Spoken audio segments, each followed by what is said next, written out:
libro de Primera de Juan. Estamos ya en el capítulo 2. En los versículos de esta mañana vamos a utilizar los versículos 7 hasta el 11. La semana pasada habíamos visto algunas evidencias de una conversión, de una relación, de un verdadero inicio de una relación espiritual. Es importante, hermanos, que nosotros podamos identificar nuestra fe con las Escrituras. Es importante nosotros contrastar lo que nosotros sentimos con lo que las Escrituras dicen. Y realmente en esta mañana vamos a continuar con ese espíritu y ese deseo de seguir viendo en las Escrituras nuestra vida, viendo en las Escrituras nuestras acciones y nuestros pensamientos, nuestros sentimientos que están dirigidos a Dios. Y vamos a mirar las evidencias, vamos a mirar más evidencias bíblicas acerca de nuestra relación con Dios. Vamos a leer el versículo 7, el versículo 7 del capítulo 2 de Primera de Juan. Dice: hermanos, no os escribo mandamiento nuevo, sino el mandamiento antiguo que habéis tenido desde el principio. Este mandamiento antiguo es la palabra que habéis oído desde el principio. Hermanos, en estos versículos vamos a encontrar un solo principio que vamos a desglosar en dos. El principio es de amar, el amor fraternal, aquel amor que nuestro Señor Jesucristo manifestó cuando estuvo en la tierra. Hermanos, hablar del amor de Dios es hablar de Cristo, porque Cristo anduvo de esa manera, como dice en el versículo 6. El que dice que permanece en Él debe andar como Él anduvo. Y nuestro Señor Jesucristo anduvo aquí en la tierra mostrando o manifestando el amor de Dios, manifestando aquel amor que se debe irradiar entre los creyentes, entre los discípulos, entre los seguidores de Jesucristo. Aquel verdadero amor, se dice que no hay verdadero amor de aquel que nace en Cristo Jesús, de aquel que tiene a Jesús viviendo constantemente en su vida. Es necesario que nosotros, que somos cristianos, debemos manifestar lo que Cristo manifestó en su relación fraternal, que es el amor de Dios. Entonces, este amor de Dios, según el apóstol Juan, dice que es un mandamiento. Y no es un mandamiento nuevo, sino es un mandamiento que ya estuvo en práctica, ya estuvo en el conocimiento y en el pensamiento de cada hombre que tenía que seguir a Dios. Desde el antiguo dice la Biblia que este mandamiento no es nuevo. Pero versículo 8, yo quisiera mencionar solamente ahorita para hacer un contraste. Versículo 8 dice: sin embargo, os escribo un mandamiento nuevo, que es verdadero. Dice, este mandamiento, versículo 7, no os escribo un mandamiento nuevo, sino un mandamiento antiguo. Aquí hay un mandamiento antiguo y un mandamiento nuevo. Un mandamiento hecho bajo la ley y un mandamiento hecho bajo Cristo. Porque con Cristo, hermanos, tenemos una nueva esperanza. Con Cristo tenemos un nuevo entendimiento, una nueva luz, una nueva vida, un nuevo estilo de vida. Entonces el mandamiento en Cristo es lo que se decía antes. Porque la semana pasada habíamos hablado que el mandamiento, dice la Biblia, no es gravoso para nuestra vida. Que el mandamiento de Dios no nos afecta, no nos minimiza, ni es un obstáculo. El que cumple el mandamiento de Dios, hermano, está cumpliendo las Escrituras. ¿Por qué? Porque es algo bueno, es beneficioso para nosotros. Cumplir el mandamiento de Dios es el beneficio nuestro, no es algo en contra nuestra. No es algo que nos va a ordenar a hacer cosas que van a afectar nuestra persona humana, ni nuestra dignidad, ni tampoco va a afectar nuestro pensamiento, sino más bien va a repotenciar todo el ser humano. Obedeciendo al mandato de Dios, vamos a ser mejores hijos de Dios y vamos a andar como Cristo anduvo. Entonces, cuando habla acerca del mandamiento, el apóstol Juan, hermanos, está hablando de este mandamiento que ya existía, a la cual nosotros debemos simplemente sujetarnos y obedecer. El amor el amor es un mandamiento que ha sido dado desde el principio. El apóstol Juan habla de un mensaje pertinente, no de innovación sin sentido. Habla de un mensaje que es práctico, no es algo que no tenga sentido en la vida del ser humano. No es un mandamiento que nos está hablándonos que simplemente debe ser un amor a Dios y simplemente un amor al prójimo, simplemente como decir, amémonos unos a otros, pero no solamente en palabras, sino en acciones.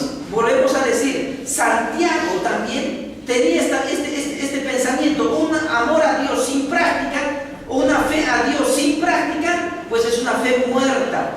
Y lo que el apóstol Juan quiere que nosotros pongamos en práctica lo que nosotros creemos, lo que nosotros pensamos acerca de Dios.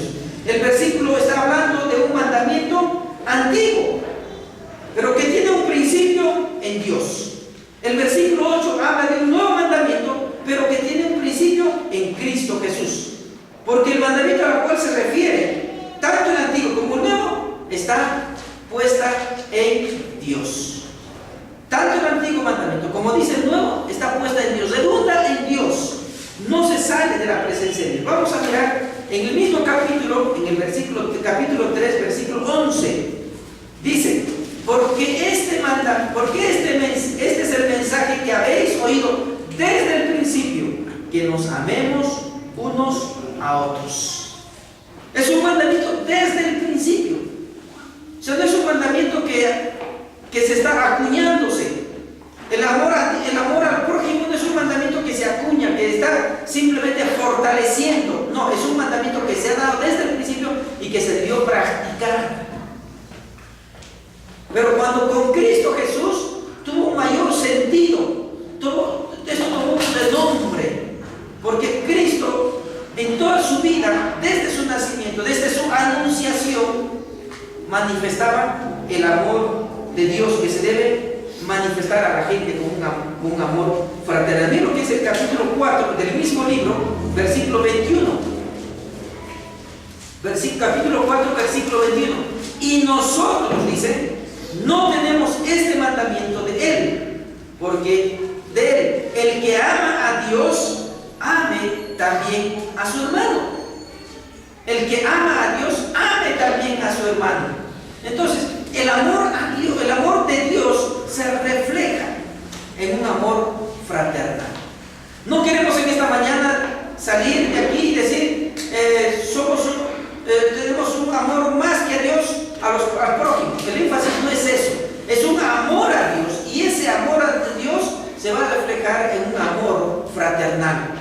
Hermanos, ¿por qué tanto el apóstol Juan enfatiza en todo su libro? Porque este tema del amor a Dios vamos a tocarlo ahora, y más adelante con otros insumos o con otras cosas más vamos a seguir alimentando y fortaleciendo este amor a Dios. ¿Por qué? ¿Cuán importante es el amor fraternal? ¿Cuán importante, hermanos, es que nosotros podamos manifestar este amor, que este amor al prójimo se pragmatice, se practique? Porque, hermanos, el ser humano hoy en día, y no solamente es de este tiempo, desde mucho tiempo atrás, es muy individualista.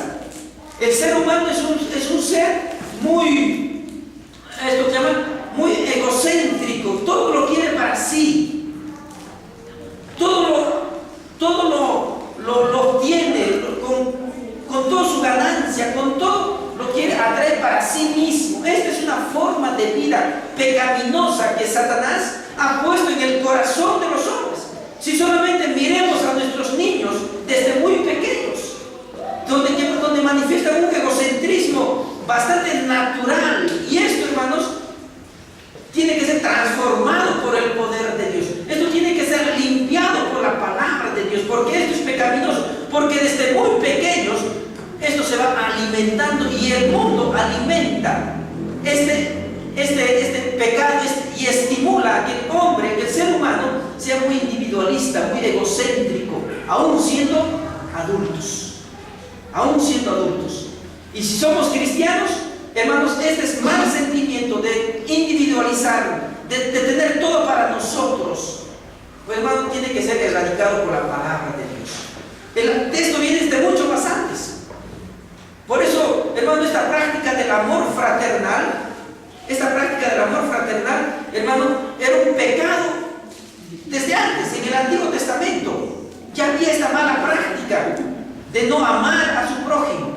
Y a veces de querer cumplir, al pie de los fariseos, por querer cumplir las escrituras, ¿no?, sin mirar el contexto global, pues había un maltrato al prójimo, un abuso. Solamente miremos la Santa Cena nomás. La Santa Cena, según Corintios, nos muestra que cada uno hacía lo que quería, no importando la vida del prójimo. Cada uno comía y se adelantaba comiendo. Cada uno se embriagaba, hacía lo que quería. Y el apóstol Pablo viene y comienza a ordenar acerca de la Santa Cena. Solamente mirando esa escena, había un egocentrismo tremendo. Y si nos damos cuenta, los primeros cristianos, su trabajo fue de vivir en hermandad, de compartir. Hechos capítulo 2 nos enseña y nos muestra que todo lo tenían en común. O sea, había un sentimiento fraternal, un amor a los hermanos, de compartir sus necesidades, de compartir con sus bienes. Y aún dice, lo vendían todo y los repartían. Esa era la vida. Esa era la enseñanza la que practicaban estos cristianos, el amor fraternal, cosa que hoy en día nuestras iglesias cada vez más van luchando a una independencia personal, que cada uno de nosotros guardamos y sobreguardamos nuestra vida. No me interesa la vida del otro, no me interesa el sufrimiento del niño, no me interesa la familia de mi hermano, no me interesa si su hijo corre en peligro, si su esposa está en peligro, o si él mismo está en peligro. No nos interesa, la cosa que salvamos nuestro cuerpo físico y cuidamos a lo nuestro, no importando sin cuidar a los demás, no nos interesa. Por eso, en un principio de nosotros tenemos que tener esta práctica de cuidarnos, de yo cuidar a los hijos de mis hermanos y ustedes como padres cuidar a mis hijos. Tenemos que fortalecer esto. Las mamás tienen que cuidar las hijas, los hijos, sus propios hijos y los hijos de los demás hermanos. Y las demás hermanas tienen que cuidar los hijos y los hijos de sus propios hijos. Este espíritu debemos tener, de cuidado, de protección. Aparte que Dios protege, y aún, hermano, de provisión. Este espíritu debe mantener, hermano, es el espíritu bíblico, es la palabra de Dios. Desde el Génesis se ha ordenado esto y Dios siempre ha propuesto ese principio bíblico, cosa que a través del pecado, esto, hermano, se ha agrandado y cada uno ha buscado su propio círculo, de tal forma, ¿no? De tal forma que nosotros protegemos lo nuestro nada más y nunca protegemos lo del otro. ¿Cuán necesario, hermanos, es comenzar a amar y cumplir el mandamiento de Dios y amar a los hermanos? Amar a los hermanos. Y amar a los hermanos no solamente es simplemente expresión de palabras, sino de acciones, de hechos, de práctica. No solamente de decir, te amo, hermano, y espiritualmente, pero tenemos que ayudar en algo más.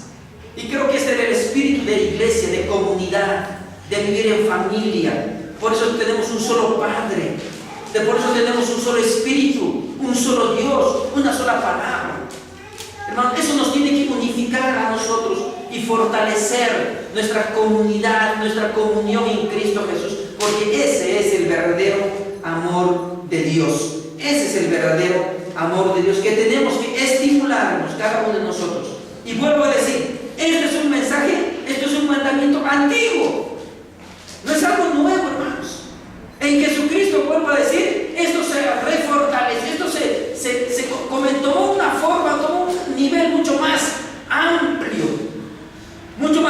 y mucho más fuerte, hermanos, porque ya tenemos un modelo de vida que es nuestro Señor Jesucristo. Esto es muy importante, hermanos. Este mandamiento del apóstol Juan se refiere a amar a los hermanos, sin la cual, dice, la vida cristiana no es auténtica. Si usted no ama a su hermano, su vida cristiana no es una vida auténtica, no es una vida bíblica, no es una vida cristiana. Necesitamos amar a los hermanos. El amor es parte esencial del Evangelio. No podemos separar. Si predicamos Evangelio es porque amamos a Dios. Y este amor a Dios más que un mandamiento de predicar el Evangelio, es el amor a Dios y la obediencia a Dios, es el predicar el Evangelio a la gente. Y dentro de ese prédica, dentro de ese Evangelio, no podemos desglosar el amor de Dios. No podemos separar. Porque predicar el Evangelio significa amar a la gente, amar a nuestro prójimo. Cuán importante, hermanos, es juntar este tema del Evangelio y el amor a Dios. Vamos a mirar 1 de Juan capítulo 3, seguí en el mismo libro, versículo 16. En esto hemos conocido el amor, en que Él puso su vida por nosotros. También nosotros debemos poner nuestra vida por los hermanos. Fíjese, hermano, en esto se conoce el amor a Dios, en que Dios puso su vida. Tremendo ejemplo. Por eso dice versículo 6 del 2:6, el que permanece en Él debe andar como Él andó. Si Cristo puso su vida por nosotros, mayor ejemplo, digno de imitar, ahora nosotros tenemos que poner por la gente. No es que vamos a morir, ¿cierto? Pero tenemos que hacer un sacrificio por predicar el Evangelio, por evangelizar, ¿cierto? Por evangelizar. Estamos hablando del Evangelio, del amor. Entonces tenemos que hacer un sacrificio por evangelizar. A veces cansados, a veces de hambre, a veces de frío, a veces de calor, a veces humedecidos por la lluvia, ¿no? O otro tipo de sufrimiento. ¿Solo por qué? Por predicar el Evangelio. Amamos a Dios, vuelvo a decir, no queremos nosotros en esta mañana salir y decir, soy cristiano, tengo que amar al prójimo. No estamos hablando, no queremos ser hombres que amamos a los hombres, a los seres humanos, simplemente por amar, sino que el sentido tiene que ser, amamos a Dios, y este amor a Dios tiene que llevarnos a amar a la gente. Entonces, cuán importante, hermanos, es dar nuestra vida en sacrificio, aún correr riesgos al evangelizar, al predicar la palabra, aún correr riesgos. Entonces, no de nada nos tiene que minimizar para poder predicar el Evangelio. Ni el hambre, ni la sed, ni la lluvia, ni los climas, ¿no? Ni las situaciones adversas, por amar a Dios. Vuelvo a decir, no lo hacemos por la gente, por amar a Dios, pero el amor a Dios nos va a llevar también a amar a la gente. Es importante, mis amados hermanos. Vamos a mirar el libro de Juan, el mismo escritor, pero en el Evangelio de Juan, capítulo 3, versículo 36. 3:36.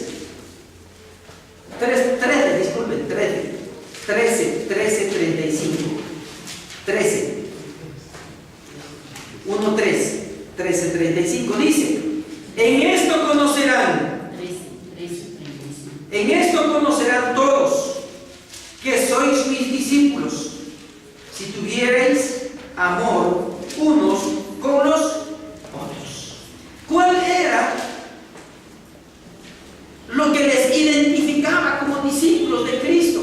Ellos no iban proclamando diciendo: yo soy discípulo de Cristo, yo soy evangélico de Cristo, soy el discípulo, soy el siervo de Dios. No tenían un eslogan, ellos tenían una vida práctica. Ellos no tenían un título que les decía: yo vengo en mi nombre, ¿no? Algunos pastores dicen: tu carnet, ya, tú eres evangélico, tienes tu carnet. Entonces, identifícate con tu carnet para creerte que tú realmente eres pastor, o hermano, o misionero, o ven con tu carta, porque con tu carta de presentación vamos a identificarte que tú realmente eres un cristiano. No estamos hablando de eso. Lo que les identificaba a estos discípulos era el amor a Cristo y el amor a sus prójimos. Esa era la identificación. Entonces, cuando veían a un personaje, a un hombre amando a Dios, temeroso de Dios y predicando el evangelio, decían: este es un seguidor de Cristo, este es un discípulo verdadero de Cristo. No necesitaba proclamar su condición, ni su posición, ni su título, simplemente con acciones. Y en esto me conocerán, dice la Biblia, que si tuvieras amor unos con los otros. Entonces, ¿cuál debe ser nuestra identificación, nuestro título? el amor. Pero no debemos cargar el título, sino debemos manifestar, mostrar a través de acciones. Cuán importante, hermanos, es ver que nuestras acciones deben mostrar lo que somos nosotros. Y Santiago lo explica, hermano, bastante ampliamente. Cuando usted lee el libro de Santiago, usted va a dar toda la práctica, no solamente ser oidores, sino hacedores, ser hacedores de la palabra. ¿De qué nos sirve mucha teología? ¿De qué nos sirve el conocimiento de la Biblia? De nada, si que nosotros no ponemos en práctica su palabra, su escritura. ¿De qué sirve, hermano, tener grandes cantidades, gran masa de gente en la iglesia si es que no conocemos, no practicamos las escrituras? ¿De qué nos sirve tener megas iglesias? ¿De qué nos sirve tener una iglesia tradicional grande si es que estos principios no se van a practicar? De nada, hermanos, de nada. O tener una buena teología. A veces nosotros nos jactamos, no, yo tengo una buena teología, mi doctrina es bíblica. Pero si no ponemos en práctica principios, bases de nuestra vida cristiana, todo lo que yo pueda decir, hermano, se va al tacho. Necesitamos nosotros poner en práctica. Versículo 8 dice, 2:8 dice: sin embargo, os escribo un mandamiento nuevo. Este es que es verdadero en él y en vosotros, porque las tinieblas van pasando y la luz verdadera ya alumbra. El amor fraternal es un mandamiento modelado por Jesús y sus seguidores. Miren lo que dice: que es verdadero en él, o sea, Jesucristo es el modelo. Jesucristo es el modelo de manifestación de amor fraternal. Y Él nos enseñó, dándonos parábolas acerca del buen samaritano, por ejemplo. Una enseñanza del buen samaritano. ¿Cómo nosotros podemos aplicar en nuestra vida esta enseñanza, esta parábola del buen samaritano? Acerca cuando una niña le pregunta a Jesús: ¿y quién es nuestro prójimo? El que está a nuestro lado es nuestro prójimo. Dije, pues Jesucristo le dijo: el que está a tu lado, le decía la niña. Cuán importante, hermanos, es saber que esta enseñanza lo modeló nuestro Señor Jesucristo. Por eso cuán importante es andar como Él anduvo. Este versículo hermano, hasta de memoria tengo que saber. Tenemos que andar como Él anduvo. Si permanecemos en Cristo, tenemos que andar como Él anduvo. Y nuestro Señor Jesucristo es el modelo de eso. Y gracias a Dios, hermanos, que no solamente Él fue el modelo, sino que le aprendieron sus discípulos. Y sus discípulos eran conocidos porque ellos amaban a su prójimo. Amaban, había manifestaciones. En Hechos capítulo 2, por ejemplo, ya no estaba Jesús. Jesús ya había subido al cielo. Se quedaron sus discípulos, los 180, más mujeres, más niños. La vida cristiana estaba empezando, la iglesia estaba comenzando ahí en sus inicios. Su vida práctica era amar. Y compartían todo. Compartían todas sus propiedades y sus bienes. Era una manifestación mucho más práctica de lo que nosotros podemos entender acerca del amor fraternal. Entonces nuestro Señor Jesucristo y sus seguidores y sus discípulos comenzaron a practicar. La vida cristiana se caracteriza por el amor a Dios y al prójimo. Ambas dimensiones del amor son expresadas en Jesucristo. El mandamiento nuevo a la cual se refiere el texto no es un ideal inalcanzable, porque este se manifiesta tanto en la vida de Cristo como en la de sus seguidores. El amor del cual habla Juan fue explicado por Cristo y experimentado por Cristo, y se debe ser manifestado también por sus discípulos.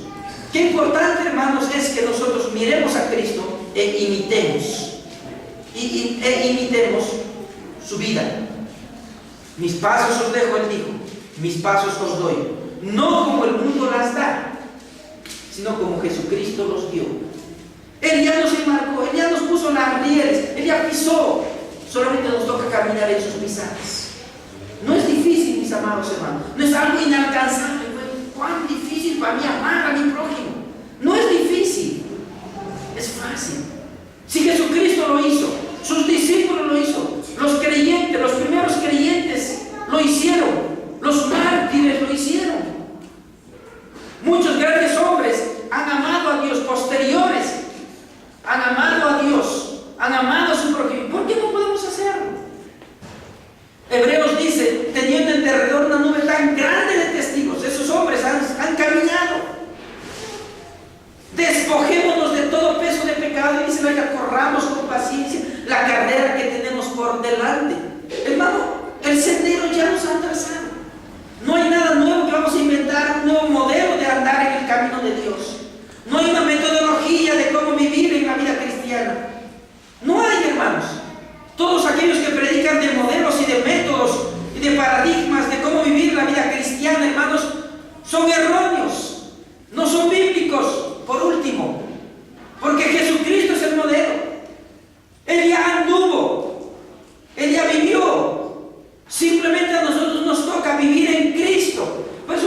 propios principios, en sus propias filosofías, en sus propias creencias. Necesitan que alguien les dirija su vida para seguir a un hombre, a un idealista, a un hombre, a un paradigma, ¿no? A un horizonte. Enséñame el horizonte para seguir. No, hermanos, Jesucristo es nuestro horizonte, Jesucristo es nuestro paradigma, Jesucristo es nuestro modelo.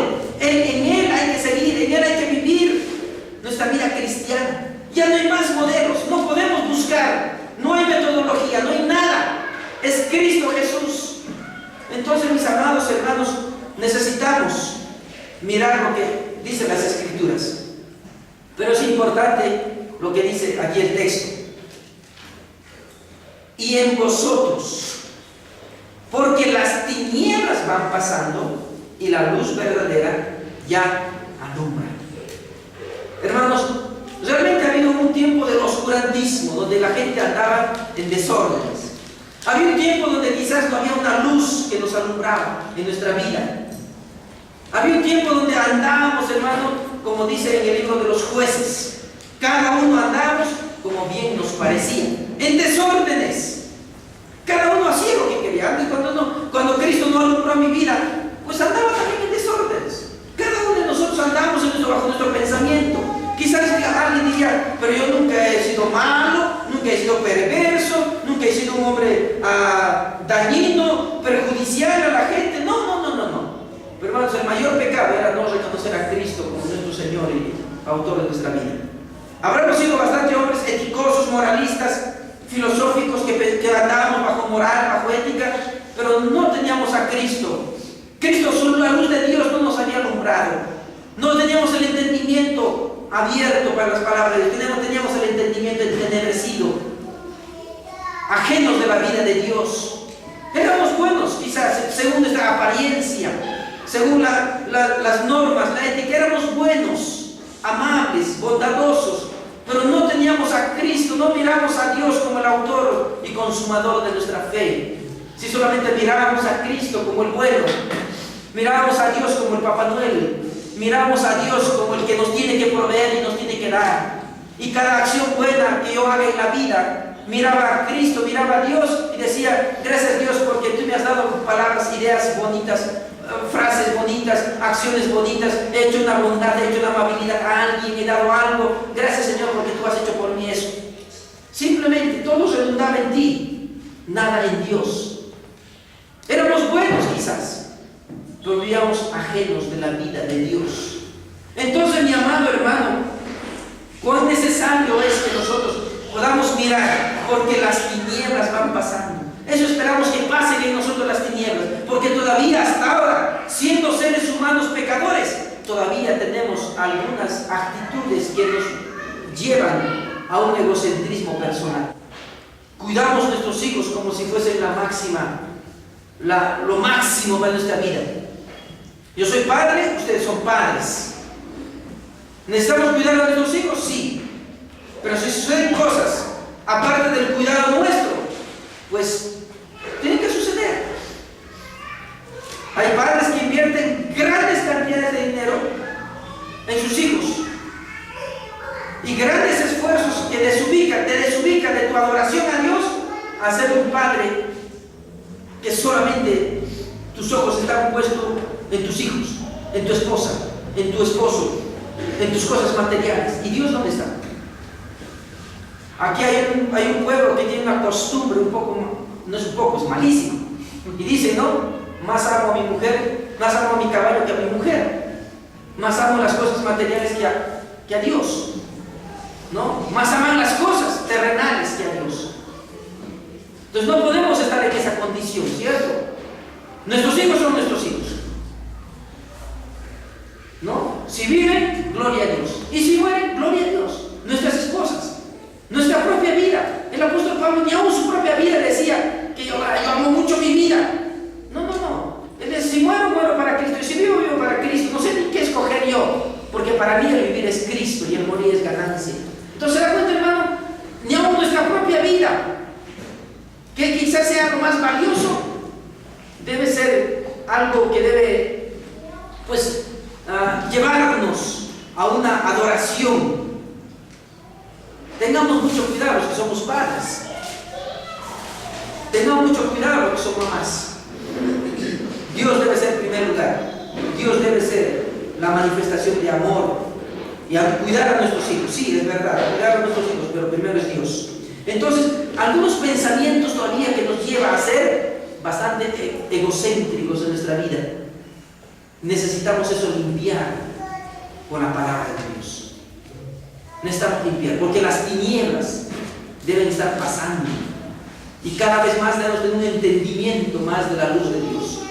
Un entendimiento del mensaje de Dios. Un entendimiento de la voluntad de Dios. Y conocer un poco más a Dios.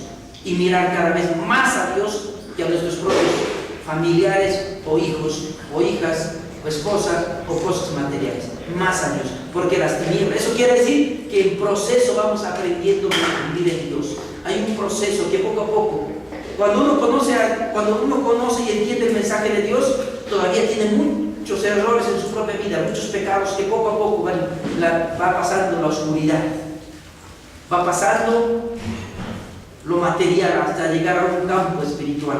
Pero es un proceso, no es cuestión, porque si fuese así, pues muchos de nosotros seríamos mal, porque todavía nos falta a nosotros también seguir en ese proceso.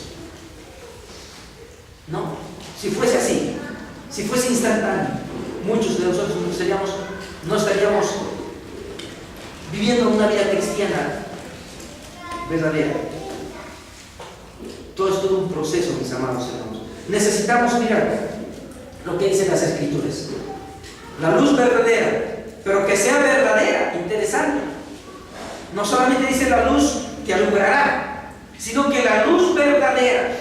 Ahí va, hermano, nuestra capacidad de entender el Evangelio, de entender la Escritura. Tiene que ser un Evangelio verdadero que nos tiene que ayudar a clarificar nuestro pensamiento.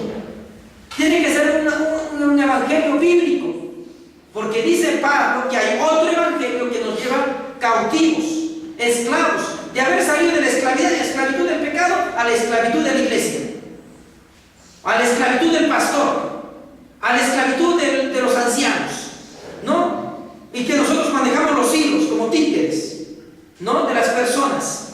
Y que cada persona si dice algo, ¿por qué dijo? Y si no hizo esto, ¿por qué no hiciste? Y si no vino, ¿por qué no vino? Y si hizo, ¿por qué hiciste? No, salimos de la esclavitud del pecado a vivir en la libertad de Cristo. No salimos de la esclavitud del pecado para estar esclavos de la denominación, esclavos de la iglesia, esclavos del pastor o esclavos de la junta de pastores. No, hermanos, salimos a estar esclavos de Cristo, eso sí. No de los hombres, no de las denominaciones, no de los grupos de personas, de pastores o líderes de la iglesia. Necesitamos salir a ser libres en Cristo Jesús y ser esclavos de Dios, esclavos de Cristo, que es otro concepto diferente a ser esclavo de una denominación o de un grupo religioso. Necesitamos mirar, hermano, entender un evangelio verdadero que nos va a llevar a la libertad en Cristo. El salmista decía: donde esté el Espíritu de Dios, allí hay libertad. Y si conocieres la palabra, si conocieres la verdad os hará libres. ¿Se da cuenta, mi amado hermano, cuán importante es mirar a Cristo como el modelo de vida, de amor fraternal, y seguir ese modelo? No nos va a esclavizar, ese modelo nos va a gustar seguir, ese modelo nos va a gustar llevar, vivir. Entonces, cuán importante, hermanos, es comenzar a salir de este oscurantismo, de este no entendimiento del Evangelio, de esas tinieblas que van pasando. Versículo 9 nos habla y dice de esta manera: el que dice, nuevamente este principio, el que dice, porque ya habíamos hablado en los versículos, en los capítulo 1, versículo 6, versículo 7, versículo 8, versículo 9, si decimos. Ahora dice, el que dice ¿qué? El que dice que está en luz, aborrece a su hermano, está todavía en tinieblas. Versículo 10, el que ama a su hermano permanece en luz, y en él no hay tropiezo. Versículo 11, pero el que aborrece a su hermano está en tinieblas, anda en tinieblas y no sabe a dónde va, porque las tinieblas le han cegado los ojos. El amor a los hermanos es una práctica fundamental dentro del Evangelio. Esta palabra Evangelio, hermano, ha sido muy manoseada, ¿no? Algunos ya no quieren utilizar, no quieren utilizar esta palabra Evangelio, o evangélico, o evangelismo, ¿no? Lo están cambiando, lo están modernizando, dicen, somos siervos, aunque también es un término que también ya está siendo manejado, pero, ¿no? Siervo, pero es un siervo con autoridad, se cree. No como el siervo a la cual el apóstol Pablo se dirigía, como dulos, como el esclavo de esclavos. Como el esclavo de esclavos. Cuando tú entiendes, cuando te dices siervo, como el esclavo de esclavos, pues hermano, ese debería ser el principio bíblico. Pero cuando es siervo, ¿no? El siervo está con corbata, con su terno, es siervo, ¿no? Nada de siervo tiene, ¿no? Porque el siervo debe estar siquiera pues con ropa harapienta, quizás. Alguien que está al servicio. Está descontextualizado ese término. Pero hermanos, no es el tema ahora, pero es necesario que nosotros podamos mirar este versículo. El que está en luz tiene que hacer varias acciones. Por ejemplo, ¿qué cosas? El que está en la luz, está en luz y aborrece a su hermano, todavía está en tinieblas. Hermanos, el amor y el odio. El apóstol Juan presenta este contraste, ¿no? Entre la luz y las tinieblas. Para enfatizar, es posible que esta buena relación con Dios, ¿no? Se puede ver trastocada, se puede ver quizás manoseada, ¿no? En nuestra relación con Dios. Es necesario que nosotros podamos mirar, hermanos, que cuando tenemos la luz del Evangelio, la palabra de Dios, que es importante porque Jesucristo dijo, yo soy la luz del mundo. Y si nosotros entendemos el Evangelio, hermanos, necesitamos nosotros, lo primero que tenemos que hacer es manifestar un amor a los creyentes. Y dice, y aborrece a su hermano.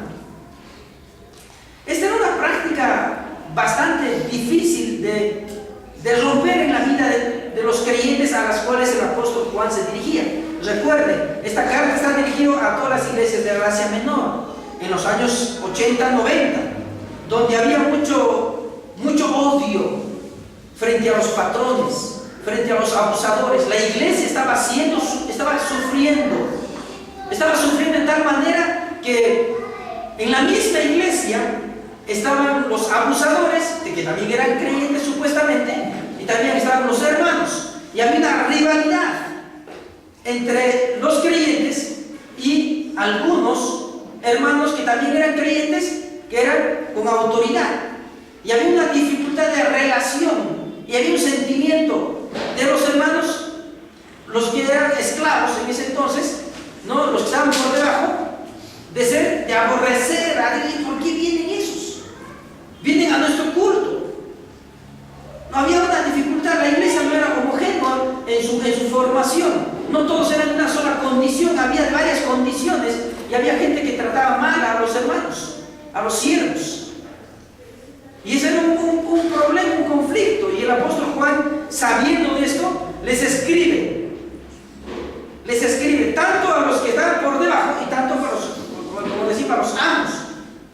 Ambos los ponen en un solo lugar si están en la luz, si se han entendido la luz del Evangelio. Ustedes deben amar. Y el amar incluía el perdonar. El amar incluía el pasar por alto los daños y los perjuicios que les habían ocasionado. Y usted sabe, hermano, los daños y perjuicios que les habían ocasionado no eran leves. No era quitar un terreno, no era quitar un dinero, no era un trabajo extra. Muchas veces era, hermano, muertes. Muchas veces eran sufrimiento, pérdidas. Y a veces era difícil mirar al hermano que de repente ocasionó la muerte del padre, o la muerte de la madre, o la muerte del hijo. Era difícil mantener esa relación.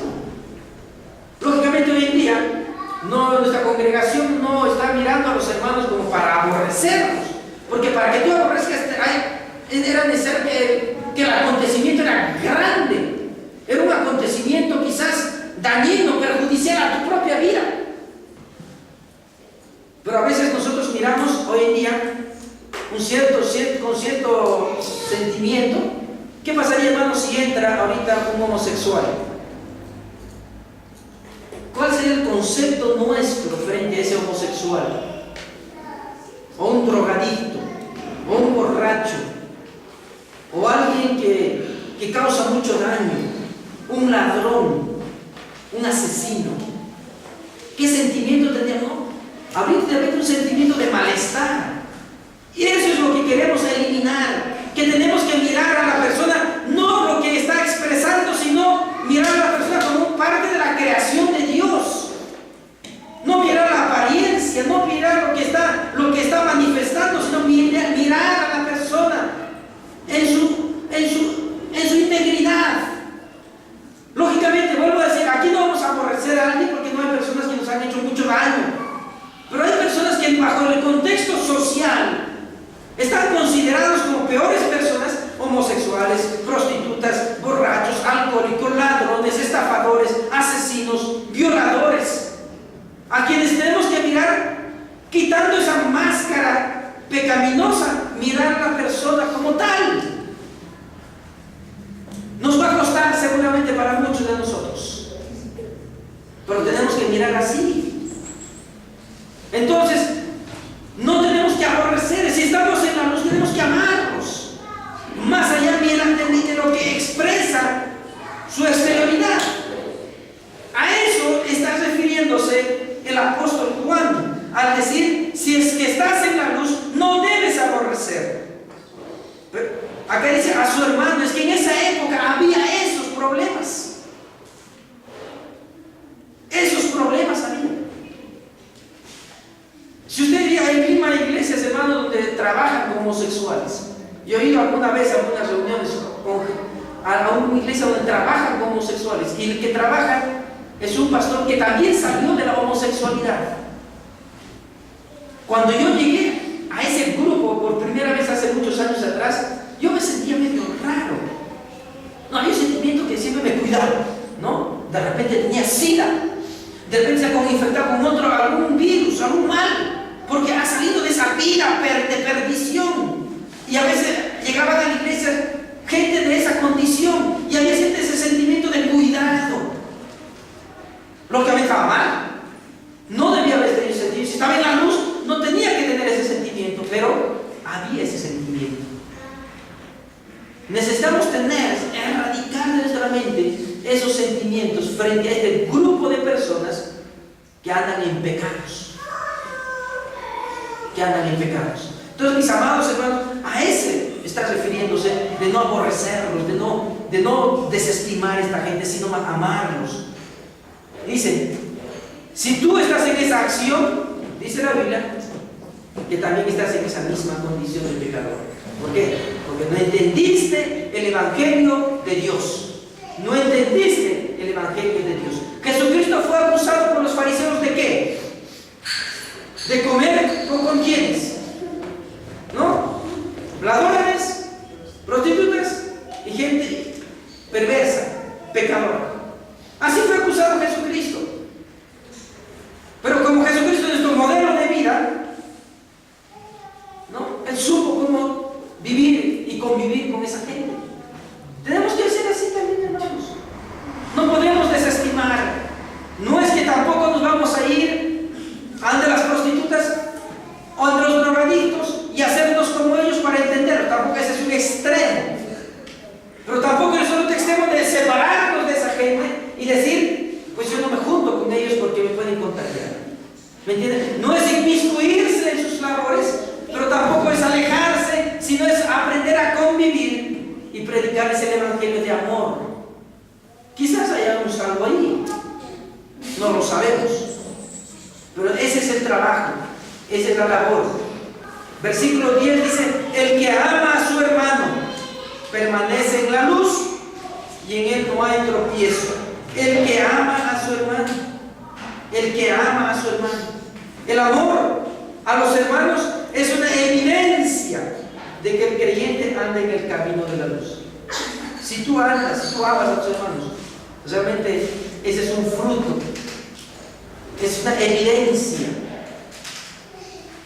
Pero si siempre te paras escondiéndote, separándote, no quiero juntarme, no quiero, de repente me contagien, de repente no quiero que me malinterpreten. Vivimos separando y tratando de menospreciar, tanto en la práctica como en nuestro pensamiento, no solamente práctica. O sea, no me junto, pero también piensas tú que esas personas no merecen ser salvos. A veces pensamos que esas personas no merecen el Evangelio. Ya se les predicó el Evangelio, no merecen escuchar, porque son tan pecadores que van a dañar la santidad de la iglesia. No, hermanos. Si tú lo piensas, tu práctica también va a ser una acción de separarse. Necesitamos amar, aprender a amar como Cristo amó, Y eso es un mensaje a la iglesia. Está hablando a la iglesia, porque en ese entonces había estos problemas. Quizás en nuestra congregación todavía no tenemos, porque somos una congregación pequeña, pero según vamos creciendo, según vamos pasando el tiempo, la gente va a... Entonces tenemos que cuidar de no caer en el mismo pecado de otras congregaciones que no predican el Evangelio verdadero. Tenemos que tener cuidado, tenemos que comenzar a educarnos y comenzar a pensar que tenemos que amar a nuestros hermanos en la condición, no mirando su situación, sino más allá. Y hacer un juicio de valor solamente mirando a la persona en su interior. Entonces, el vivir en el amor de Dios y manifestar nuestro amor fraternal es una evidencia, hermanos, es una evidencia de que ustedes están andando en el camino del Señor. Miren lo que es el 11 y el 18, 3:11 del mismo libro de Juan. Porque este es el mensaje que habéis oído desde el principio, que nos amemos unos a otros. Versículo 18. Hijitos míos, no amemos de palabra, ni de lengua, sino de hecho y en verdad. No solamente tienen que ser bonitas palabras, porque hablar del amor fraternal se han hecho bonitos poemas, se han hecho hermosos eslogans, se han hecho cosas muy bonitas, polos, frases, poesías, canciones acerca del amor. Y solamente son bla bla bla bla bla bla bla, pero en las acciones no está. Y nosotros tenemos que hacer lo inverso, quizás hablar menos y hacer más. Quizás hacer más. Quizás a eso el Señor nos está llevando. Pero tenemos que hacer algo, hermanos, por amar a nuestros hermanos. Y versículo 11 nos dice: pero el que aborrece a su hermano está en tinieblas, nuevamente, y anda en tinieblas, y no sabe a dónde va, porque las tinieblas le han cegado. Esto nos lleva a una idea, hermanos. Cuando Jesucristo bajaba a Jerusalén, dice que miró la ciudad, y la ciudad estaba enceguecida. No había entendido la luz. Voy a leer ese pasaje. Y Jesús lloró, dice la Biblia. Es uno de los pasajes más cortos. Lucas capítulo 19. Lucas 19, versículo 42. Desde el 41 voy a leer. Dice: y cuando llegó cerca de la ciudad, al verla lloró sobre ella, diciendo: oh, si también tú conocieras al menos en este tu día lo que es para tu paz, mas ahora está encubierto de tus ojos. Porque vendrá el día sobre ti, cuando tus enemigos te rodearán con vallado, y sitiarán por todas partes y te estrecharán, y te derribarán a tierra, y a tus hijos dentro de ti, y no te dejarán en ti piedra sobre piedra, por cuanto no conociste el tiempo de tu visitación. Así es una persona que habla de tinieblas. No entiende el tiempo cuando el Señor está hablando de tinieblas. No entiende el tiempo cuando Dios comienza a obrar. No entienden el tiempo cuando Dios comienza a manifestarse y a poner su luz en sus corazones y en sus pensamientos. Aún teniendo la luz, hay muchos pastores, teniendo el Evangelio, teniendo la palabra, caen en pecados. Caen en pecados, hermanos, con muchos años de vida cristiana, teniendo la palabra, habiendo escuchado miles y miles de mensajes en su vida, caen en pecado. Que el Señor nos libre realmente de eso. Pero hermanos, necesitamos entender el Evangelio verdadero. ¿Por qué cayeron? Porque no tuvieron la luz del entendimiento, andaron en tinieblas, no entendieron cuando el Señor les visitó. Hubo en sus corazones mucha soberbia. Necesitamos mirar, hermanos, cómo Dios comienza a obrar. Muchos están en esta condición, pero el que aborrece a su hermano está en tinieblas. Simplemente una manifestación del amor de Dios. Amar a su prójimo. Pero este hombre, ¿qué hace? Aborrece, rechaza el Evangelio de Dios. Cuán importante, hermanos, es comenzar a mirar las Escrituras y buscar quizás lo más fácil que hacer, que es amar a los prójimos. ¿Pero qué? Le ponen tan difícil a este mandamiento. Pero es fácil, amar a nuestro prójimo es fácil. Pero nosotros le ponemos como uno de los mandamientos mucho más altos.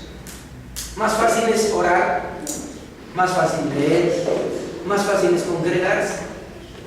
Aún esos son más difíciles, hermano, porque a veces estamos orando y nos dormimos. No podemos estar despiertos para orar. Los discípulos se durmieron, es difícil mantenerse en oración horas. Los discípulos se durmieron. ¿Somos más fuertes que los discípulos? No.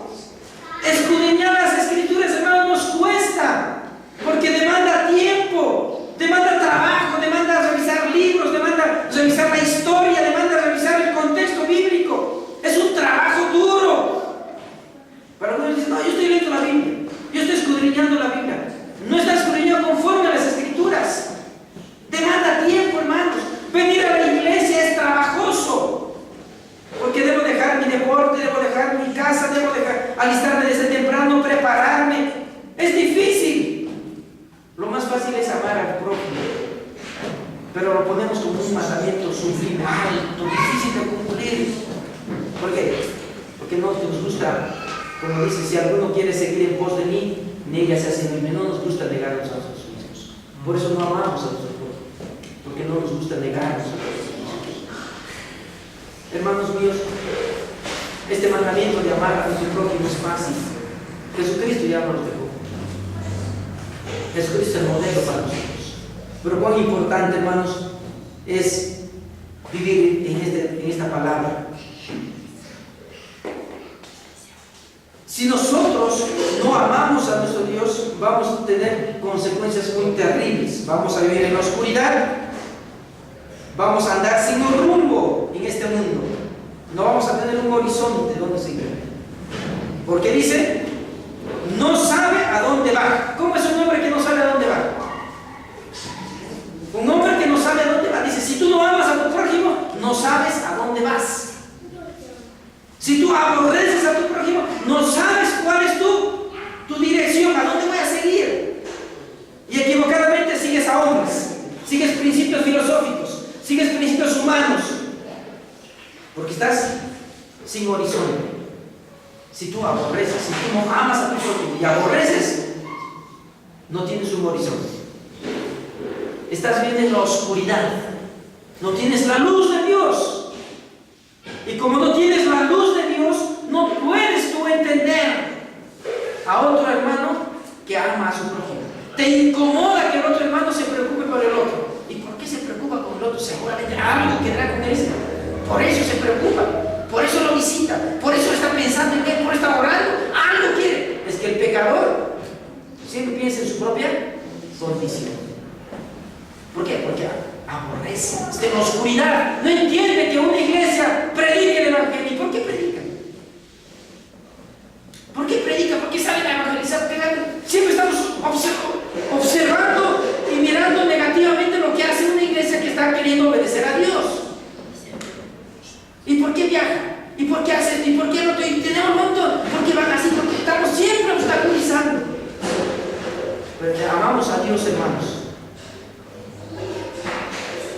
Necesitamos tener el amor a Dios y entender, hermanos, el amor al prójimo. Entender el amor al prójimo. Y haciendo eso, hermanos, nosotros vamos a crecer en nuestra vida espiritual. El amor a Dios y el amor al prójimo rompe las barreras. El amor a Dios nos capacita para continuar en la marcha con mucha seguridad, siguiendo los pasos del Señor Jesús. Vamos a leer San Juan 8:12. El Evangelio de Juan 8:12. Capítulo 8, versículo 12 del Evangelio de Juan, y dice de esta manera: otra vez Jesús les habló diciendo: yo soy la luz del mundo. El que me sigue no andará en tinieblas, sino que tendrá la luz de la vida. Si usted quiere andar en tinieblas, pues no siga a Cristo. Si usted continúa en tinieblas es porque no sigue a Jesús. Si usted no entiende el Evangelio es porque no sigue a Jesús y todavía sigue andando en tinieblas. Es lo que necesitamos mirar en la luz, en la palabra de Dios. Andar en la luz. Pero para andar en la luz es necesario andar en Cristo Jesús, permanecer en Él y vivir como Él vive. Vamos a orar. Dios Todopoderoso, te damos gracias por darnos la oportunidad y el privilegio de tener tu palabra